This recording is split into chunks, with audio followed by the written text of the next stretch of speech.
de tu familia. Te pedimos, Señor, que en esta mañana tú quieras glorificarte en el culto de hoy, nos hagas ver la realidad maravillosa de la obra que tú haces en cada uno de nosotros. En el nombre del Señor Jesús te lo pedimos. Amén. Amén. Como muchos de vosotros, yo me crié en un hogar cristiano. Mis padres se convirtieron al Señor en su juventud, así que yo he sido evangélico toda la vida. Niño de iglesia, con mi Biblia bajo el brazo, yendo todos los domingos a la iglesia y en verano a campamentos cristianos y participando de ministerios, cantando himnos. Y es la situación de muchos de los presentes, de los que sois hijos de creyentes. Nuestros padres nos han compartido la fe con sus palabras, sus acciones. Es un gran privilegio y es una bendición enorme. Pero en aquellos que somos niños de iglesia, siempre llega el momento en nuestra vida en que nos damos cuenta de que cada uno de nosotros tenemos una responsabilidad delante de Dios. Los que sois niños de iglesia y estáis aquí, y hay muchos niños y muchos jóvenes, cada uno de vosotros tiene una responsabilidad personal delante de Dios. Nadie llamará a la puerta celestial diciendo, déjame entrar, que mis padres son cristianos.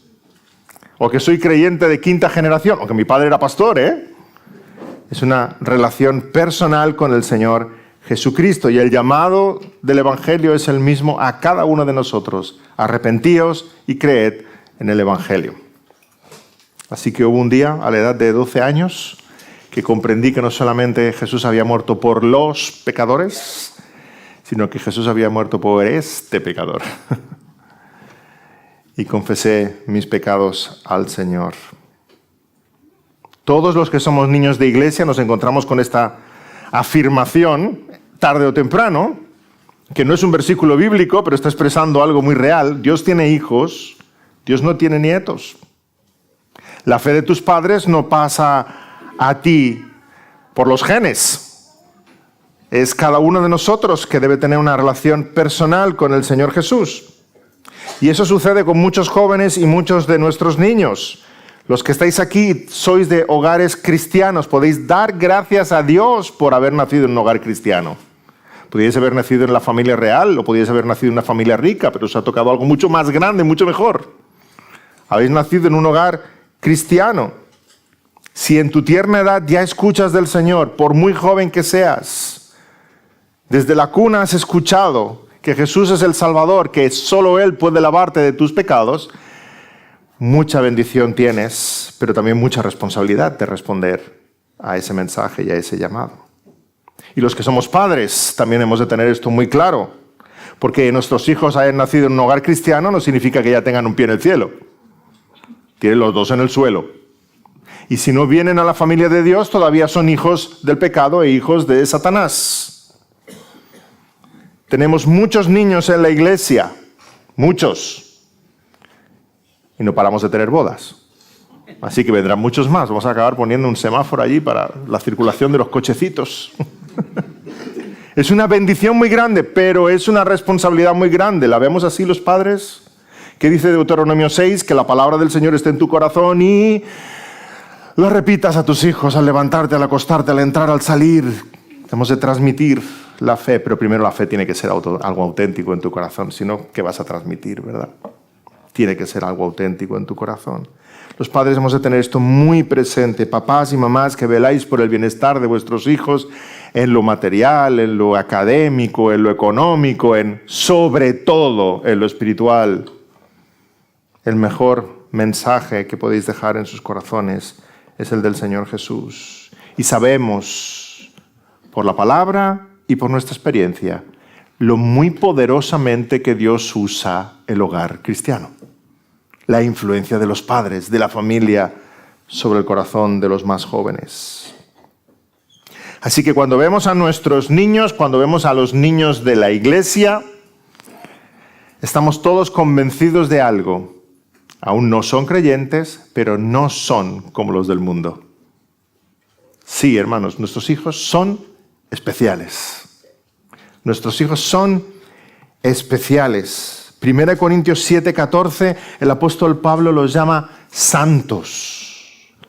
Fijémonos que dice, porque el marido incrédulo es santificado en la mujer, y la mujer incrédula en el marido, pues de otra manera vuestros hijos serían inmundos, mientras que ahora son santos. Aquí el apóstol Pablo está tratando el tema del matrimonio. Está hablando de este caso a la iglesia de Corinto. Hay un matrimonio casado, uno de los dos viene a la fe en el Señor Jesucristo, entonces el creyente ahora se pregunta, si yo soy del Señor y mi esposa o mi esposo no es del Señor, entonces puedo abandonar este matrimonio. ¿Y qué dice Pablo a los corintios? No, de ninguna manera, no hagáis tal cosa. Permanecer en ese matrimonio.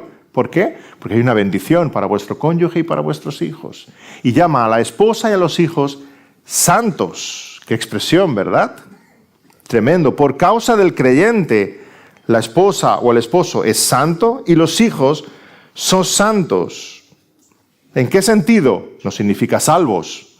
Santos significa apartados. Los hijos del cónyuge son apartados por Dios.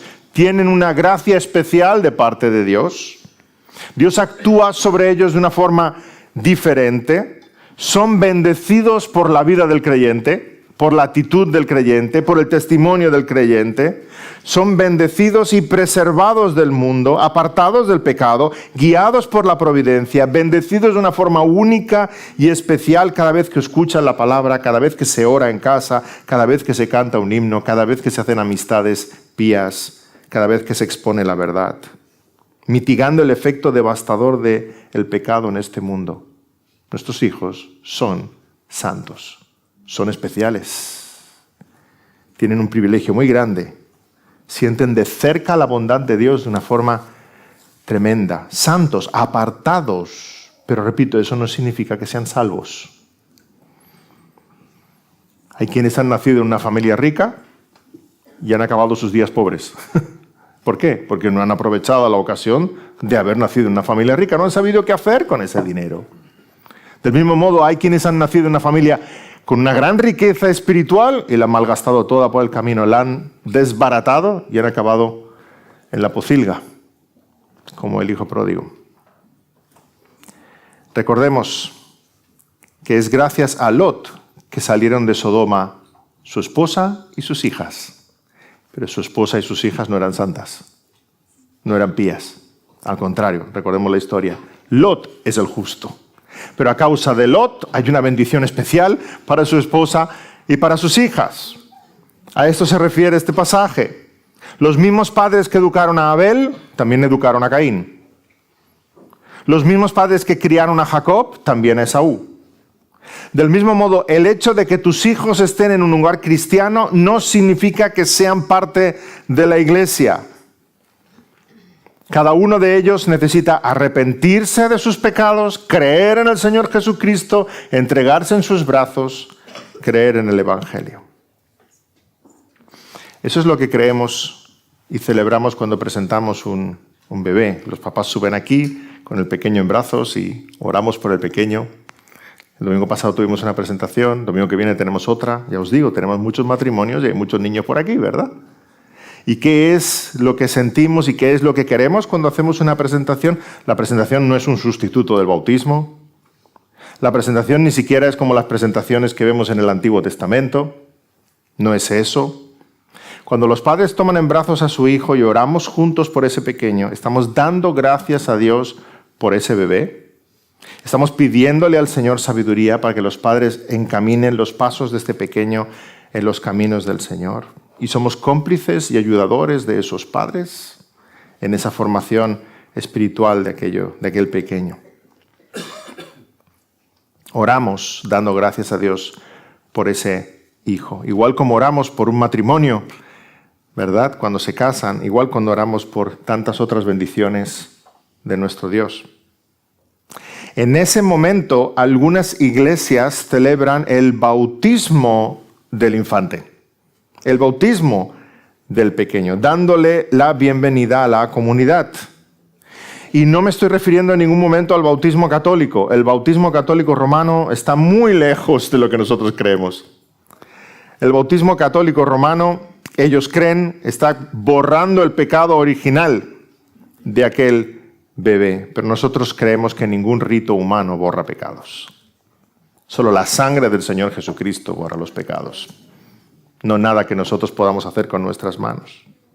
Me estoy refiriendo a iglesias evangélicas, iglesias que tienen la misma doctrina que nosotros y practican el bautismo infantil. Iglesias hermanas que creen lo mismo que nosotros en cuanto a la palabra, en cuanto a la justificación, en cuanto a la Trinidad, en cuanto a las grandes doctrinas de la fe, donde sus padres bautizan a sus hijos pequeños, a sus bebés, anticipando las promesas de Dios, expresando el deseo de sus padres de que haya fe en ese corazón. Nuestro hermano Ricard, que bautizamos en un momento, fue criado en una denominación evangélica que practica el bautismo de los hijos de creyentes. Por tanto, fue bautizado en su infancia. Al provenir de una iglesia hermana, fue recibido en membresía entre nosotros. No fue obligado ni impelido a bautizarse como creyente. Pero Ricard ha venido a las mismas convicciones que estamos expresando en el día de hoy, no por nuestra persuasión, sino por la convicción que el Señor ha puesto en su corazón. De modo que ahora pide ser bautizado como creyente. Y con gozo celebramos su bautismo, de forma consciente, en respuesta a la fe y al arrepentimiento del corazón. Repito, nuestros hijos son santos, no son como los del mundo, tienen un trato especial de Dios, tienen una bendición de parte del Señor muy especial. Tienen unos privilegios inmensos. Son diferentes a causa de los padres creyentes en aquel hogar. La pregunta es, ¿entonces debemos aplicarles el bautismo? Y esa es la pregunta que quisiera intentar responder en el sermón de hoy. Nada fácil en un sermón, ¿verdad? Siglos de debate teológico sobre este tema. ¿Debemos aplicar la señal del bautismo sobre nuestros hijos recién nacidos? Y la respuesta es no, pero sí. Y ahí os dejo intrigados, ¿verdad? Porque voy a estar mucho rato en el no y luego un poquito del sí. Y ya estaréis esperando ese pero sí. En primer lugar, no. ¿Por qué? Porque la Biblia expresa claramente que primero viene la fe. Primero viene la fe y después el bautismo. Y no nos habla de edad, si tienes 9 años o 90. La palabra habla de fe. No bautizamos adultos, otro mito que corre por ahí, ¿verdad? Bautizamos creyentes. Y eso es tremendamente importante. Bautizamos creyentes. El bautismo es consecuencia directa de la fe y el arrepentimiento. Es una expresión de humildad, de sujeción, de obediencia. La primera respuesta en obediencia al Señor Jesucristo. Por tanto, primero debe haber la fe, luego el bautismo. Y esto lo vemos a lo largo de todas las Escrituras. Hechos 2:41, en Pentecostés dice Pedro que los que recibieron su palabra fueron bautizados. Hechos 8:12, los samaritanos cuando creyeron se bautizaban hombres y mujeres. Hechos 8:13, Simón el mago creyó y fue bautizado. Hechos 8:35, el eunuco dice, aquí hay agua, ¿qué impide que yo sea bautizado? Y Felipe le dice, si de corazón crees, bien puedes. Hechos 8:18, la conversión de Saulo, dice que en cuanto recobró la vista, levantándose fue bautizado. Hechos 10:48, la conversión de Cornelio y los romanos, Pedro mandó bautizarles en el nombre del Señor Jesús. Hechos 18:8, Crispo creyó y fue bautizado. Mateo 28:19, por tanto, id y haced discípulos a todas las naciones, bautizándolos en el nombre del Padre, del Hijo y del Espíritu Santo. Es clara la palabra del Señor. Y creemos en una doctrina que se llama la perspicuidad de la palabra. ¿Qué es eso, David? La claridad de la palabra. Bueno, pues significa la claridad, podría haber escogido otra palabra, ¿verdad? En vez de perspicuidad, que es poco clara. Basta con la claridad de la palabra. Que la palabra en sí misma es clara, es evidente. Es que si Dios nos hubiera dado una carta donde todo es confuso, hay de nosotros, ¿verdad? La palabra del Señor es clara y en aquello que necesitamos para la vida y la piedad, lo tenemos de forma explícita, clara, evidente, manifiesta. Y lo que encontramos de forma manifiesta es arrepentíos, creed y bautizaos. Eso es lo que encontramos. Dicho de otro modo, si dejáramos una Biblia en una isla remota y volviéramos al cabo de 100 años, encontraríamos una iglesia que bautiza creyentes. Con tu Biblia en la mano nunca llegarías a la conclusión de que has de bautizar infantes. Nunca. No a los hijos de creyentes. La teología bíblica así lo enseña. Para llegar a la conclusión del bautismo infantil necesitas construir un castillo teológico. Desde nuestra perspectiva, un castillo de naipes, que no se aguanta, que se cae. Y por eso muchos llegan a la conclusión leyendo libros de teología, o yendo a un seminario, o a través de una tradición denominacional, pero solo tú con tu Biblia nunca llegarías a esa conclusión. Lo que los textos bíblicos dicen de forma manifiesta es: el que creyere, bautícese. Y eso es lo que practicamos. Así que en primer lugar, no, porque la Biblia enseña claramente que primero viene la fe y el arrepentimiento. Después, el bautismo en respuesta a esa fe y ese arrepentimiento. En segundo lugar, no practicamos el bautismo de infantes porque no lo encontramos en la Biblia. No hay ni un solo bautismo infantil. Eso es algo también muy reformado, el principio regulativo. ¿Qué significa eso? Que llevamos a cabo en el culto cristiano aquello que la palabra de Dios ordena de forma explícita. Si Dios no lo ordena de forma explícita, hemos de ser muy cuidadosos. ¿Y lo explícito que es? El bautismo de creyentes. No está el bautismo infantil. Tampoco es un argumento válido acercarse a la Biblia y decir, bueno, la Biblia no lo prohíbe. Bueno, entonces, ¿cuántas cosas practicaríamos que la Biblia no prohíbe? Es tremendamente peligroso ir en esa dirección, ¿verdad? Así que practicamos el bautismo de creyentes porque es lo que vemos de forma explícita en la palabra de Dios. Y somos bautistas reformados, somos herederos de la Reforma. Y algunos nos miran y dicen, no sois reformados porque bautizáis creyentes. Y nuestra perspectiva es otra, somos reformados, somos muy reformados. Somos tan reformados que nos atrevimos a reformar aquello que la Reforma no reformó. ¿Y qué es lo que la Reforma no reformó? El bautismo. El bautismo. El bautismo. Creemos en el sola Escritura, solo la Biblia es nuestra autoridad. Así que no podemos sujetarnos a argumentos históricos o litúrgicos o etcétera, argumentos de otro tipo. Todo debe estar sujeto a la autoridad de la Escritura. Y cuando leemos la Escritura, lo que vemos es el bautismo de creyentes. Sí, David, pero hay pasajes en la Biblia que parecen apoyar el bautismo de infantes. Y ahora vamos a viajar por algunos pasajes. Si tenéis libreta, hacéis bien en anotarlos. Espero que nadie se maree, porque vamos a viajar a alta velocidad. Hechos 2, 38 y 39. El apóstol Pedro predica en Pentecostés. Recordamos que predica poderosamente, desciende el Espíritu, se convierte en 3.000 y se bautizan 3.000. La iglesia de Jerusalén pasa de 100 miembros a 3.100 miembros en un solo día. Hechos 2, 38 y 39.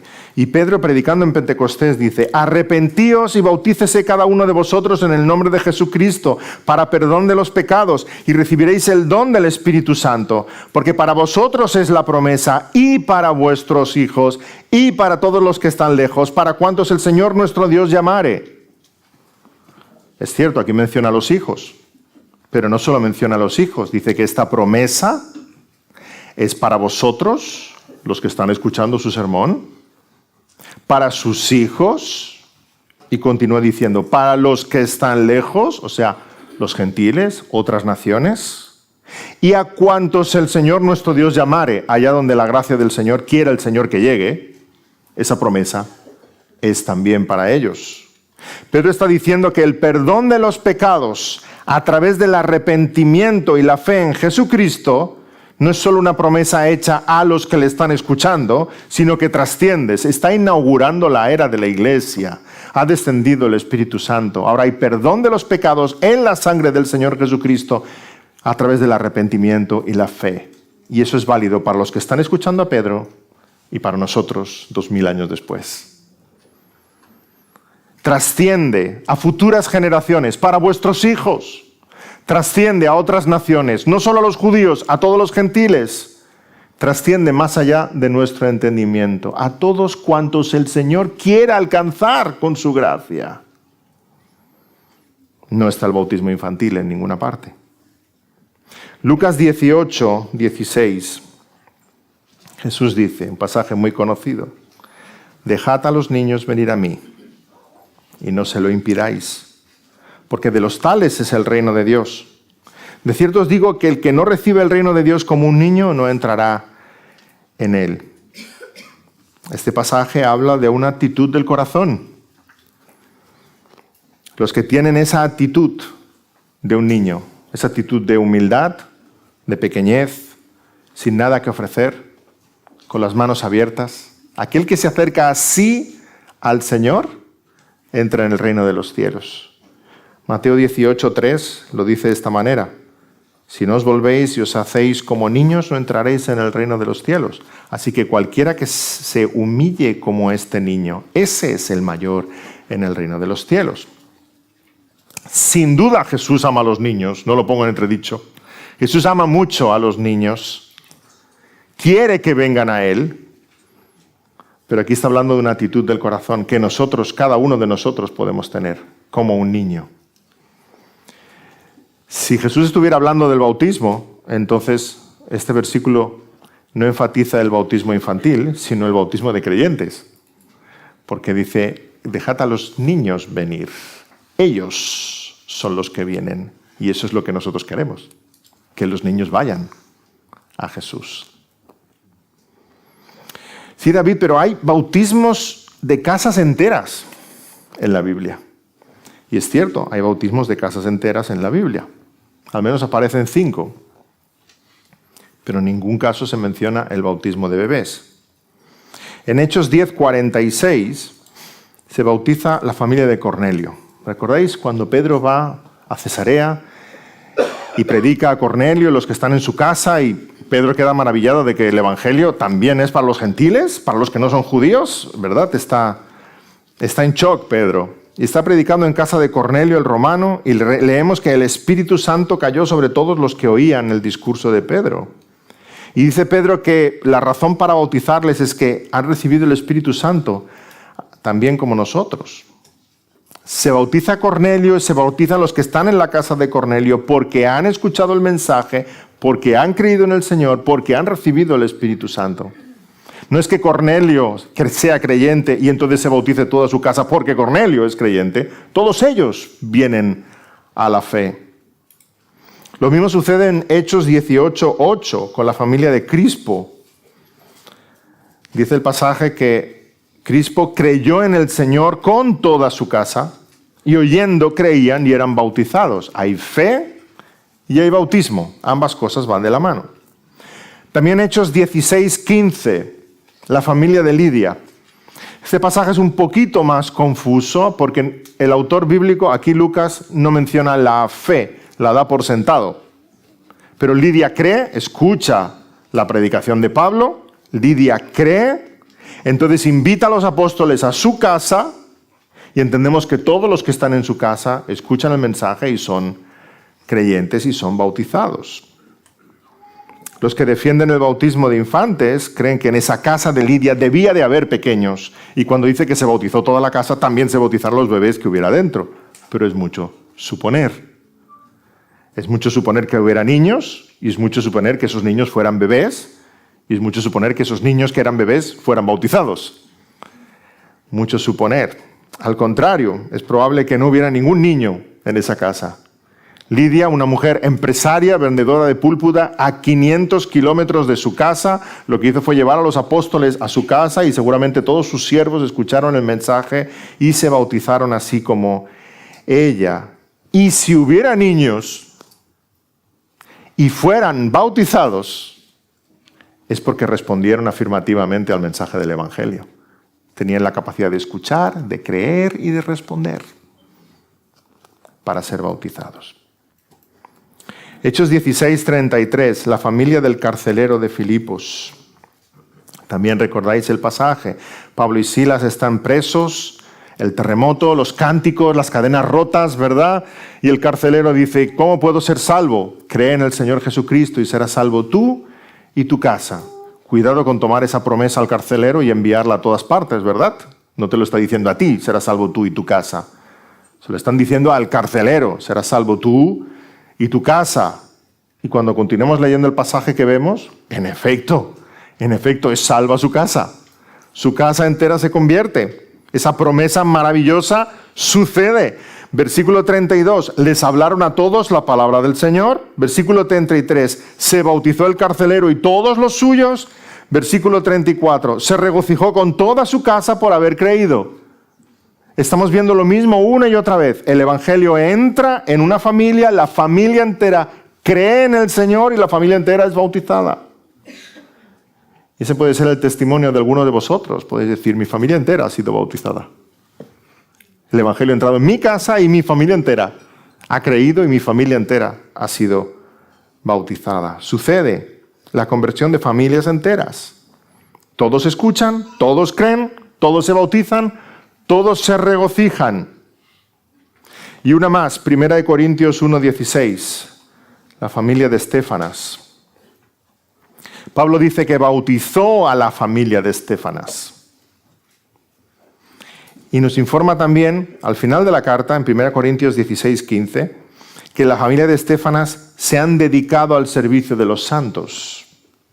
De nuevo, lo que vemos aquí es lo que estamos describiendo hasta ahora. Una familia entera que recibe el Evangelio, que cree en el Señor, que es bautizada y sirve fielmente en la iglesia.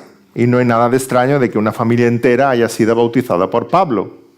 Alguno de vosotros, vuestra familia, podríais decir, a nosotros nos ha bautizado a todos el pastor tal o el pastor cual, porque el Evangelio ha entrado en esa casa.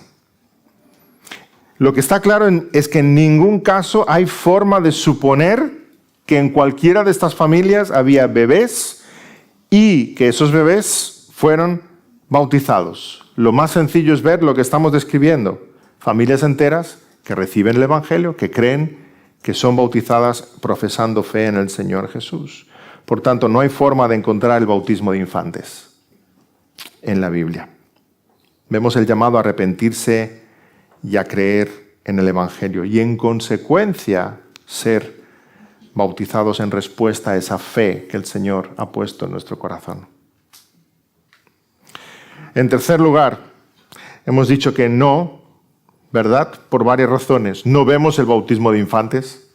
No, porque lo que vemos es que la fe es primero, luego el bautismo. En tercer lugar, ya lo complicamos un poco más. No practicamos el bautismo de infantes porque el bautismo no sustituye la circuncisión. Este es un argumento que se suele presentar. La circuncisión es una señal del pacto a Abraham, en el que Dios le da unas promesas. ¿Recordamos las promesas hechas a Abraham?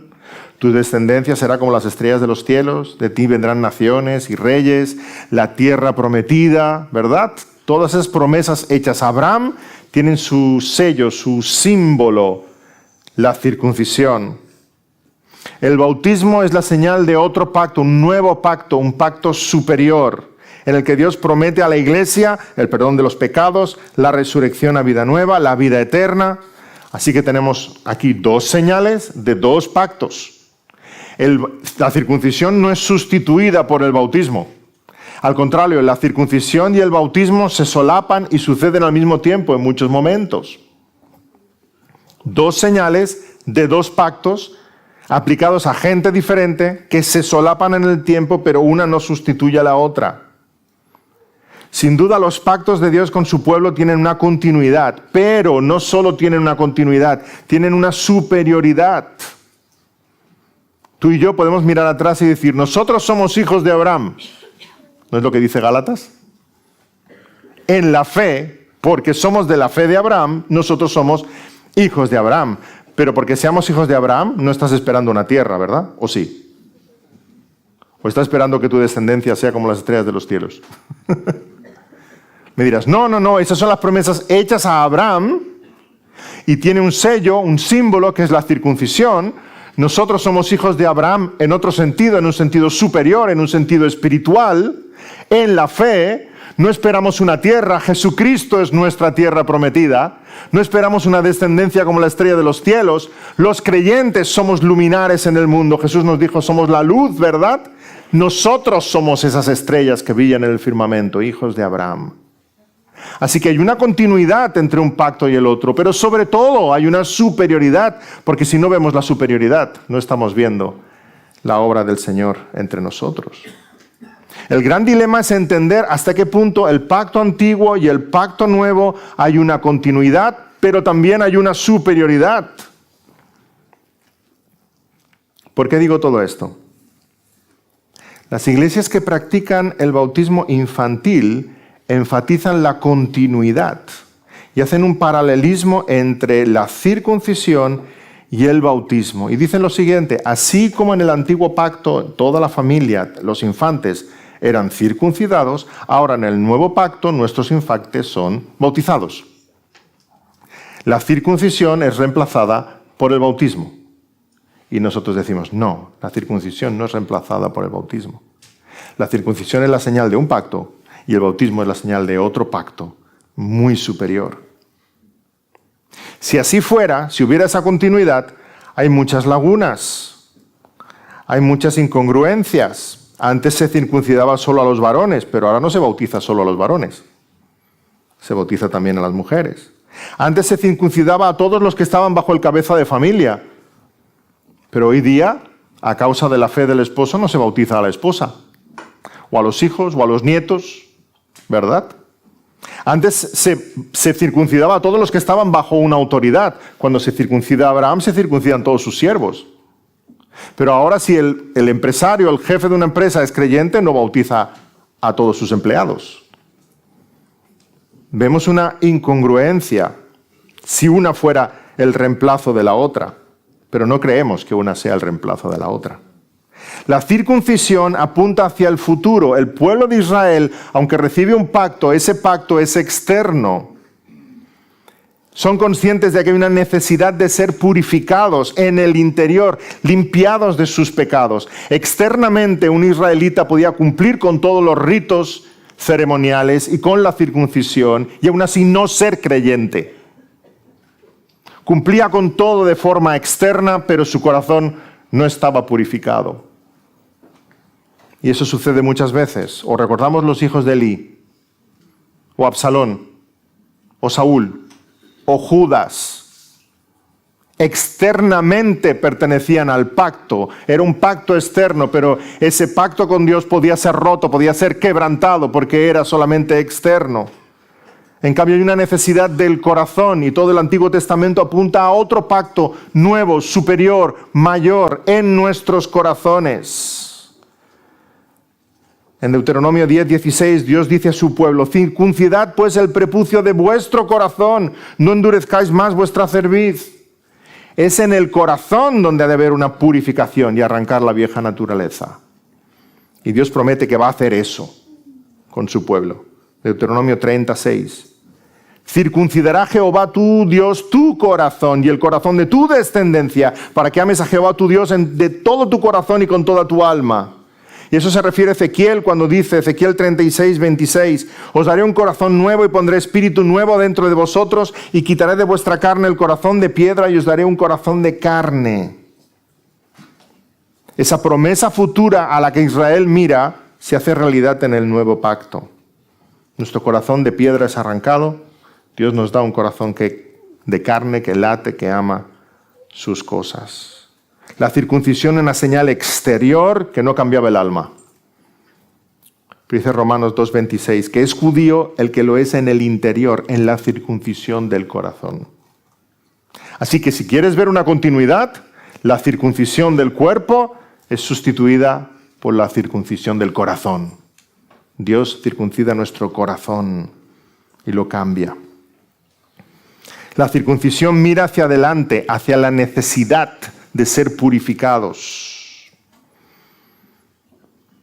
El bautismo mira hacia atrás, la realidad de haber sido purificados.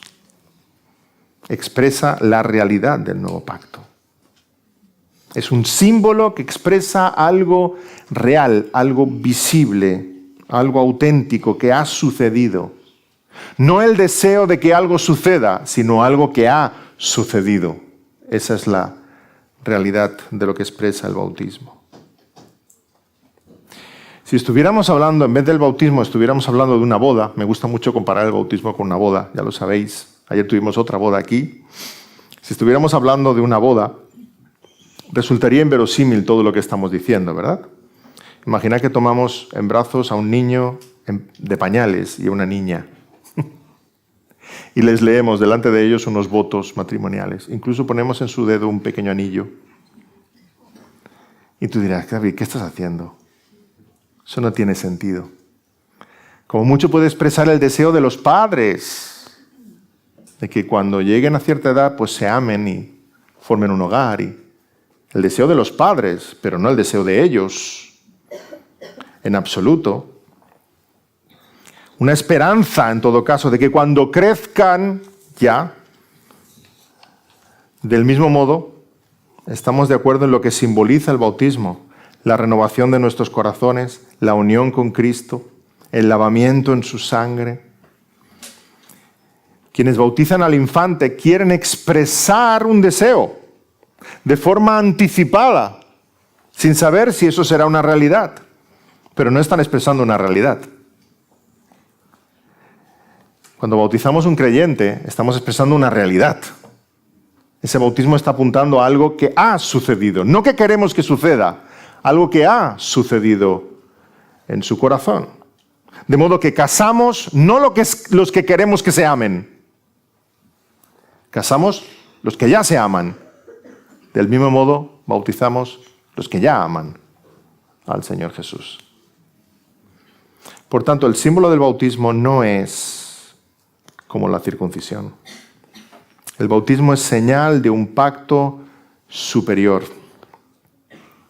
El bautismo es señal de un pacto superior. Hay una continuidad, hay una superioridad. Cuando se trata de la cena del Señor, lo vemos de una forma muchísimo más clara. Nuestros niños no participan de la cena del Señor. ¿Por qué? Porque ha de haber una conciencia de lo que están haciendo. Exactamente eso es lo que aplicamos del bautismo. No hacemos ninguna diferencia. Ha de haber una conciencia de que uno está participando del bautismo. Y lo vemos con mucha claridad, porque en la cena del Señor se ve clarísimo que tenemos continuidad, pero superioridad. En el antiguo pacto mataban un cordero para celebrar la Pascua, derramaban su sangre, comían de su carne. ¿Qué os parece si el domingo que viene traemos aquí un cordero? Y os diré, mira, es lo que dice la palabra del Señor. Y dirás, David, no. Nuestro cordero es Jesucristo, me dirías. El Cordero de Dios, como dice Juan, no el que nosotros podamos proveer, el que Dios ha provisto. ¿Por qué? Porque su sangre es perfecta, es preciosa, es eterna. Un sacrificio, un cordero, y esa sangre vale para todos nosotros y para todos los creyentes de todas las épocas. Ya no hay más sacrificio, no hay más altar, no hay más sacerdotes. Jesús es nuestro cordero, Jesús es nuestro sacerdote, Jesús es nuestro templo. Eso está cumplido, David. No traemos un cordero aquí. Pero vemos la continuidad. Hablamos de los corderos de antaño y nos recuerdan nuestro cordero. Pero también hablamos de una superioridad. Aquellos corderos apuntan a nuestro cordero, pero cordero con mayúsculas. Cordero con mayúsculas, perfecto, precioso. Exactamente eso es lo que hacemos con el bautismo. Sin duda. Recordamos el sacrificio mediante el pan y el vino, y el pan y el vino nos recuerdan a los corderos sacrificados, pero son un símbolo muy superior al de los corderos. Continuidad, sí. Superioridad, también. En Colosenses 2:11, el apóstol Pablo describe esta realidad, que la circuncisión ha sido completada. Nuestra circuncisión ha sido completada. La circuncisión del antiguo pacto estaba apuntando a una necesidad interior, la circuncisión del corazón. Y esa ha sido realizada, no por la mano de nuestros padres, por la mano de Dios mismo en nuestras almas. Dice el apóstol Pablo, en él también fuisteis circuncidados con circuncisión no hecha a mano, al echar de vosotros el cuerpo pecaminoso carnal en la circuncisión de Cristo, sepultados con Él en el bautismo, en el cual fuisteis también resucitados con Él, mediante la fe en el poder de Dios que Él levantó de los muertos. Así pues, el concepto de circuncisión ha sido transformado en el Nuevo Testamento. ¿Quieres trazar una línea entre la circuncisión y algo del Nuevo Testamento? No es entre la circuncisión y el bautismo. No, es la circuncisión de la carne y la circuncisión del corazón. Ahí trazamos la línea. Una circuncisión muy superior. El bautismo, por tanto, es la señal del nuevo pacto. ¿Y quiénes han de participar de esa señal? Los que forman parte del nuevo pacto. ¿Y cuáles son las evidencias del nuevo pacto en tu corazón y el mío? Lo describe Jeremías 31, cuando el Señor promete ese nuevo pacto. Leemos en Jeremías 31 en adelante, esa necesidad de un nuevo pacto y esa promesa de Dios. Y aquí que vienen días, dice Jehová, en los cuales haré nuevo pacto con la casa de Israel y con la casa de Judá. No como el pacto que hice con sus padres el día que tomé su mano para sacarlos de la tierra de Egipto, porque ellos invalidaron mi pacto. Aunque yo fui un marido para ellos, dice Jehová. Pero este es el pacto que haré con la casa de Israel después de aquellos días, dice Jehová. Daré mi ley en su mente y la escribiré en su corazón, y yo seré ellos por Dios, y ellos me serán por pueblo, y no enseñará más ninguno a su prójimo, ni ninguno a su hermano, diciendo, conoce a Jehová, porque todos me conocerán, desde el más pequeño de ellos hasta el más grande, dice Jehová, porque perdonaré la maldad de ellos y no me acordaré más de su pecado. ¡Wow! Amén, gloria a Dios. ¿Qué pacto? No es un pacto como el antiguo, que era litúrgico, que era exterior, que se podía romper, que dependía de corderos y sacrificios y circuncisiones. No, no es como ese. Dice el Señor, yo voy a hacer un pacto nuevo, indestructible, porque lo voy a grabar en el corazón. Y dirás, sí, pero en el antiguo pacto había creyentes verdaderos. Cierto, David, Abraham, Daniel, Moisés, había creyentes verdaderos. ¿Y sabéis cómo se llamaban aquellos creyentes verdaderos? Cuya fe no dependía en lo externo, sino que había un cambio en el corazón. El remanente fiel. Hoy día en el nuevo pacto no hay remanente. ¿Por qué? Porque está grabado en el corazón. Los que forman parte del nuevo pacto son suyos y son fieles y le esperan y permanecen hasta el fin. Ese pacto es sublime. La afirmación de Jeremías es tremenda. No es un pacto externo. El nuevo pacto es inquebrantable. No es como el anterior. Dios hace un pacto nuevo que es imposible de romper. Un pacto que ha de venir, que es inquebrantable. Hay una continuidad entre el antiguo y el nuevo, pero hay una superioridad en el nuevo. Los que estaban en el pacto anterior lo podían romper, los que estamos en el nuevo pacto no lo podemos romper. Nada nos separará del amor de Dios. El nuevo pacto es hecho solo con los creyentes, por tanto. No se puede romper porque los creyentes perseverarán hasta el fin. Si eres creyente, si eres de Cristo, estás en el nuevo pacto. Si no, no estás en el nuevo pacto. Los hijos del pacto son los que han nacido de nuevo. Los que pertenecen al Señor. Nada les podrá apartar de su amor. Los creyentes han experimentado el poder y la gracia de Dios, tal como dice aquí Jeremías 31. La ley está escrita en el corazón. Tienen un conocimiento personal de Dios. Tienen la seguridad del perdón de los pecados. En el antiguo pacto, como decía, esto sucede, pero al ser externo se podía quebrantar. Sin embargo, en este nuevo pacto, dice Jeremías, todos me conocerán. Todos los que son míos me conocerán. Por tanto, ¿quiénes pertenecen al nuevo pacto? Los creyentes. Los creyentes. ¿Quiénes deben recibir la señal del nuevo pacto? Los creyentes. Los creyentes, los que han profesado fe, los que se han arrepentido de sus pecados, los que han experimentado las bendiciones de Dios, los que tienen la ley de Dios grabada en su corazón, los que conocen al Señor y le aman y le esperan, los que viven la realidad de los que describe aquí Jeremías 31, esos son los hijos del pacto y sobre esos aplicamos la señal del pacto, el bautismo. Así que hermanos, el acto de bautizar infantes, como poco, es innecesario. Dicho de otro modo, no sitúa al pequeño en una posición diferente. Al contrario, le puede traer confusión pensar que está dentro del pacto cuando en realidad no está dentro del pacto. Le puede traer más bien confusión. No sitúa al pequeño en una posición diferente. Sigue estando en la misma posición que describíamos en 1 Corintios. Son santos. Los hijos de los creyentes son santos. Tienen una bendición y un trato especial de parte del Señor. El bautismo infantil no les sitúa en una situación diferente. En todo caso, el acto de bautizar infantes es incoherente con lo que hemos escuchado. El que creyere, bautícese. Ese pequeño no ha podido escuchar el Evangelio, no ha podido responder en fe y arrepentimiento al Evangelio, no ha podido profesar con sus labios que cree en el Señor. Por tanto, en todo caso es incoherente. Si el acto de bautizar infantes lo que expresa en realidad es la fe de los padres, entonces la fe de los padres no se debe expresar en el bautismo del Hijo. La fe de los padres se debe expresar en su bautismo. Ahí es donde expresamos cada uno de nosotros nuestra fe.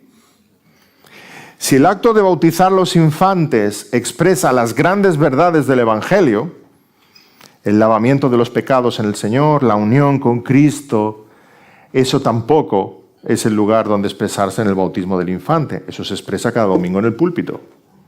Las grandes verdades del Evangelio se predican cada domingo en el púlpito. De modo que el bautismo debe estar reservado para aquel momento en que la palabra del Señor lo describe. El bautismo es respuesta a la fe y al arrepentimiento de cada uno de nosotros. El bautismo es la forma más evidente, hermosa, en la cual el creyente expresa su fe en Jesucristo, su lealtad a Jesucristo, su entrega a Jesucristo.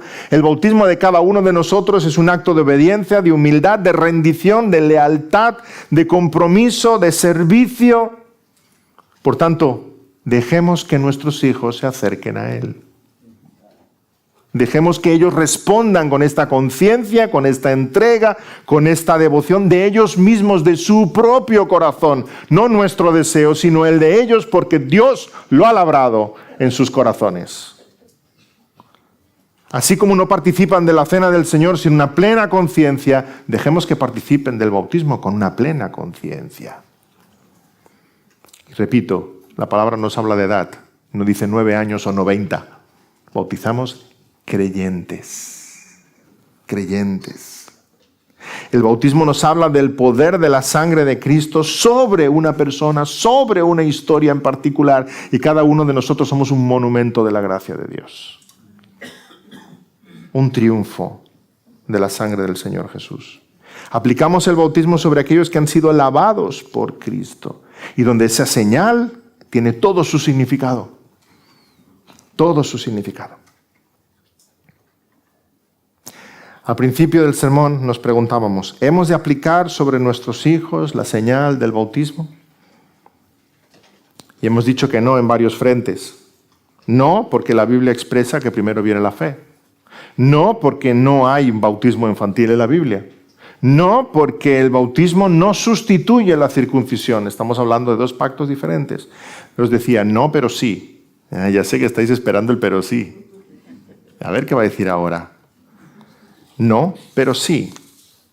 ¿Hemos de bautizar, por tanto, a nuestros hijos? Sí, hemos de bautizar a los hijos del Padre Celestial. La superioridad del nuevo pacto, hermanos, no solo se ve en que Cristo ahora es el Cordero, y Cristo es nuestro templo, y Cristo es nuestro sacerdote. Todos los elementos del nuevo pacto son superiores. De modo que la familia antes estaba basada en la carne, en el linaje, en la sangre de los padres, pero ahora la familia está basada en la fe y en la sangre del Señor Jesucristo. Dicho de otro modo, la familia es otra. La familia es otra. La familia física del antiguo pacto es sombra y figura de la familia de Dios bajo el nuevo pacto. Has cambiado de familia. Así como en el Éxodo toda la familia comía el cordero, toda la familia estaba dentro de casa, toda la familia cruzaron el Mar Rojo, toda la familia comía el maná del cielo, toda la familia fue circuncidada. Ahora en el nuevo pacto, toda la familia de la fe participamos juntos del pan y el vino. Toda la familia de la fe somos santificados. Toda la familia de la fe somos bautizados. Estás en otra familia. Los fariseos creían que estaban en la familia de Dios. Qué equivocados estaban. ¿Por qué? Porque descendían de Abraham. Claro. Un padre tenemos, que es Dios. Entonces Jesús les dijo, si vuestro padre fuera Dios, ciertamente me amaríais. Y Jesús les habla más fuerte todavía. Vosotros sois hijos de vuestro padre el diablo. Les está diciendo a qué familia están. Cuando venimos a la fe, venimos a otra familia. Nacemos a otra familia. Jesús vino a sus hermanos, hemos leído en Juan capítulo 1, Jesús vino a los suyos, a los de su sangre. Aquella luz verdadera que alumbra a todo hombre venía a este mundo, en el mundo estaba y el mundo por él fue hecho, pero el mundo no le conoció. A los suyos vino y los suyos no le recibieron. Mas a todos los que le recibieron, aquí estamos fundando otra familia, cuidado. A todos los que le recibieron, a los que creen en su nombre, les dio potestad de ser hechos hijos de Dios. ¿Y cómo entro en esta familia? Los cuales no son engendrados de sangre, ni de voluntad de carne, ni de voluntad de varón, sino de Dios. No es por tu estirpe, no es por tus antecedentes, no es por la fe de tus padres, no es por tu religiosidad, no es por ningún factor humano. Es por haber nacido a la familia de Dios. ¿Recordamos Nicodemo? Lo tenía todo Nicodemo. Todo. Fariseo de fariseos, una vida perfecta. Y Jesús le dice, es necesario nacer de nuevo. No es por nada de todo lo que estás observando. Es necesario nacer de nuevo. No es por voluntad de sangre, ni voluntad de carne, ni voluntad de varón, sino de Dios. Los creyentes, por tanto, tenemos a Dios por Padre y somos llamados sus hijos porque entramos por la fe en una nueva familia. 1 Juan 3:1. Mirad cuál amor nos ha dado el Padre para que seamos llamados hijos de Dios. Gálatas 3:26. Pues todos sois hijos de Dios por la fe en Cristo Jesús.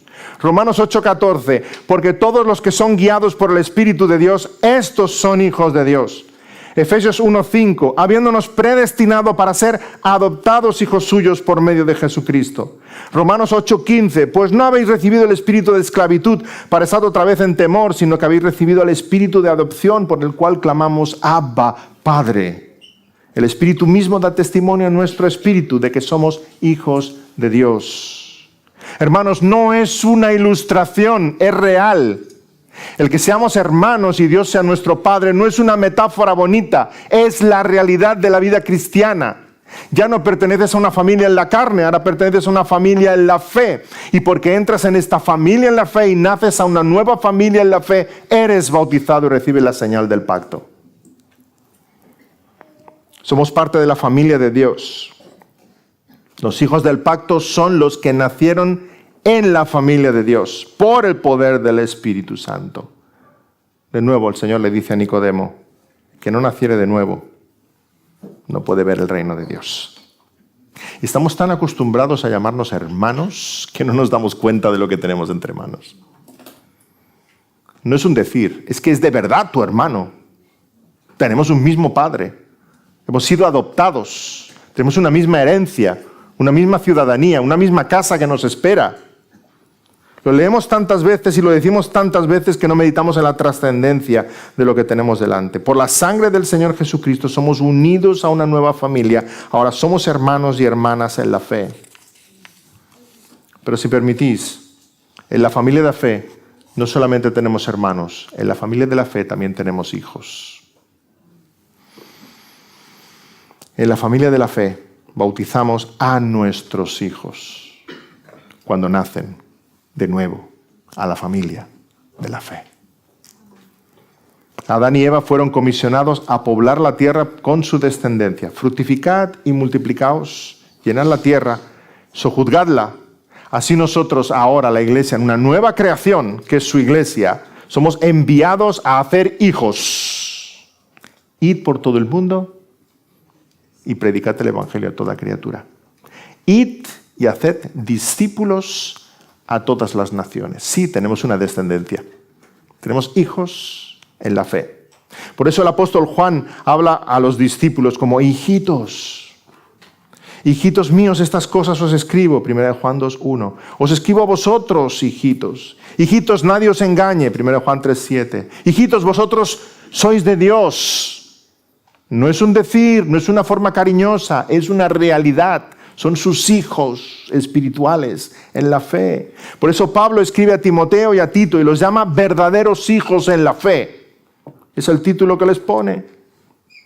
Habla a los corintios como hijos. Escribe también a los tesalonicenses como la nodriza que cuida con ternura a sus propios hijos. Ve su ministerio, Pablo, como una descendencia espiritual. Les dice a los Gálatas, hijitos míos, por quienes vuelvo a sufrir dolores de parto. Le dice a los corintios, porque en Cristo Jesús yo os engendré por medio del Evangelio. Pablo da a luz hijos espirituales. En la palabra, en la fe, por medio del poder del Espíritu Santo. Sí, hermanos, la familia física en el antiguo pacto tiene ahora algo superior. Es sombra y figura de la familia de Dios. Los que están en el nuevo pacto son los hijos de Dios adoptados a la familia de la fe. No es por herencia, no es por la fe de tus padres, no es por tradición, no es por estar en tal o cual familia, es por estar en la familia de Dios. ¿Dónde tienes puesta tu confianza? ¿En tu tradición? ¿En la fe de tus padres, de tus abuelos? ¿En la iglesia de donde venías? Incluso tal vez en un bautismo que no sabías lo que significaba en ese momento. ¿Dónde tienes puesta tu confianza? ¿A qué familia perteneces? ¿Has venido a la familia de la fe? ¿Has nacido a la familia de la fe? ¿Entiendes la realidad de lo que significa la familia de Dios? El mismo Señor Jesús, cuando le dicen, Señor, tu madre y tus hermanos están fuera, que quieren verte. ¡Qué respuesta! Mi madre y mis hermanos son los que oyen la palabra de Dios y la hacen. Basta con esa frase para entender lo que estamos diciendo. No es la familia física, es otra familia, superior, excelente, eterna, celestial. Que sea ahí donde pones tu confianza, en nacer en la familia de Dios. No creas que por nacer en una familia cristiana ya tienes un pie en el cielo. Si no te has entregado al Señor Jesucristo, todavía tienes los 2 pies en el infierno. Por tanto, sí, bautizamos a nuestros hijos en la fe, que nacen a la familia de Dios, recién nacidos de nuevo. Y no es una metáfora, es la realidad. Los bautizamos ¿cuándo? Cuando vemos ese nuevo nacimiento, cuando la realidad del nuevo pacto que describe Jeremías 31 es visible, es evidente en ellos, y confiesan con su boca y creen con su corazón. Ese debe ser tu deseo, si aún has nacido en la familia de Dios. Nacer a la familia de Dios. Vivir y experimentar ese nuevo nacimiento. Que el Señor te quite ese corazón de piedra y ponga un corazón de carne, que lata y ame sus cosas. Y esa es nuestra oración, los que somos padres y tenemos hijos. Que nuestros hijos sean hijos de Dios. Igual como los vimos nacer, nazcan en la fe a esa familia espiritual. Amén. Oremos. Señor, gracias porque tu palabra es preciosa. El mensaje a nosotros es hermoso. Gracias por este nuevo pacto. Impresionante, increíble lo que tú haces, Señor, porque nosotros éramos incapaces de guardar un pacto. Y por muchas señales externas que cumpliéramos, la realidad de nuestro corazón nos perseguía.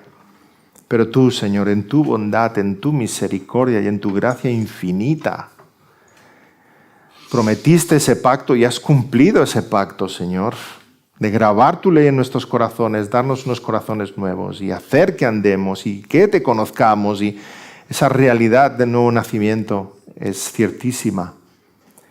Gracias, Señor, por el nuevo pacto y por la realidad en nuestros corazones, por alcanzarnos con tu gracia, salvarnos, transformarnos y hacernos nacer a una familia espiritual. Tú eres el Padre y somos hermanos, y Cristo, nuestro hermano mayor, el primogénito. Gracias, Señor, porque